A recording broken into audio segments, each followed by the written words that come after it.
আমার মতো থাকতে দাও, আমি নিজেকে নিজের মতো গুছিয়ে নিয়েছি। আমাকে আমার মতো থাকতে দাও, আমি নিজেকে নিজের মতো গুছিয়ে নিয়েছি। যেটা ছিল না সেটা না পাওয়াই থাকে, সব ফেলে নষ্ট জীবন। তোমার এই দুনিয়ার সাগর কিছু অন্যের গুলো হওয়া কাছের মতো।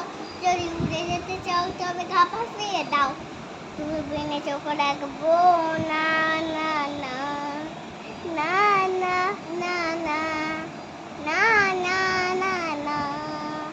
এই জাহাজে মাফতুন ছারখার, অন্যরা দুপুরের খাবার, তবু চেষ্টা করছি বারবার, পাঁচতে পাকবো যা। কেমন লাগলো ভিডিওটা? যদি ভালো লাগে তাহলে একটা লাইক এবং কমেন্ট শেয়ার করে দিও।